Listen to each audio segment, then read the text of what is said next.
In this video, we'll learn a technique to heal physical pain.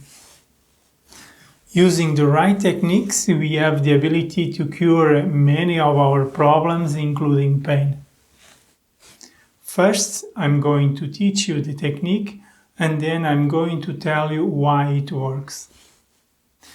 This technique should only be used with chronic pain or pain that your doctor told you it has no cure. And very important, it should not be used with pain that has not yet been identified. So let's go to the technique. Choose a place in your home where you can sit, not be distracted, and where there is silence. Once seated, close your eyes, put your back straight without being supported, and localize the pain. It is important that you can feel the pain. For this, you need to adapt your position to feel the pain as much as possible. If the pain is too intense, find an intermediate position, neither too unbearable nor too smooth. Once these conditions are met, continue with your eyes closed and start by scanning your body, starting from the top of your head, your forehead, your eyes, your nose, the back of your head, your mouth. The scan must be done in a slower manner, slower than what I'm doing now, going through all the parts of your body without leaving nothing behind, and continue down to the toes. During the scan, it may happen that you lose focus on the parts of the body that you are observing, either by being attracted by the pain or by thinking. If that happens, it's okay. As soon as you notice that, go back to the body and continue with the scan. Once you reach the toes, continue the scan from the toes to the head, paying attention again to each part of the body, but this time when you get to the area of the pain, you will observe it in more detail. If, for instance, the pain is located on a knee, when you get to the knee, you will observe the pain and outline where it begins and where it ends. Observe well the area of the pain.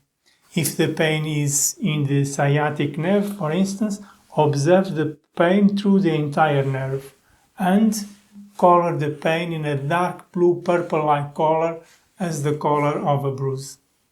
When fully colored, continue with the body scan again to the top of the head, and when you get to the top of the head, open your eyes and finish the exercise.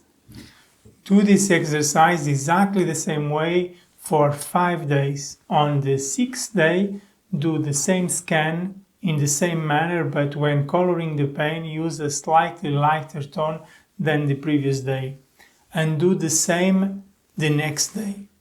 Imagine and color the pain lighter each day. When you reach the 12th day, there should be no more color, or the normal color of your skin. For the technique to work, the exercise must be done during 17 days, 5 plus 12, without interruption. To be consistent, I recommend that you use this technique at night before going to sleep, sitting on your bed. At the end of the 17th day, if the pain decreased but did not disappear completely, repeat the technique the following month. In reality, pain only exists in the brain. When something happens in the body, the information is sent to the brain to activate the alarm in form of pain for us to get attention, to be careful, and to take action. However, often there is nothing more to do and the alarm stays on to no purpose. When that happens, one of the things we can do is to modify the information that reaches the brain. As in the case of this technique, we have the ability to convince the brain that what exists in that location is a bruise and that the brain must act as a result. It doesn't matter if it is fantasy or reality, because the brain does not distinguish between a real event and the imagined one. We do. After repeating the technique 2 or 3 times, you should have good results. If after repeating 6 or 7 times you didn't get results you'd like, then we'll have to do hypnoanalysis to find out why the pain didn't go away, what the brain needs to accept a new instruction, or if the pain is of emotional nature. I hope this technique can help you. Try it as you have nothing to lose, or rather you can lose the suffering and increase your well-being. Take care.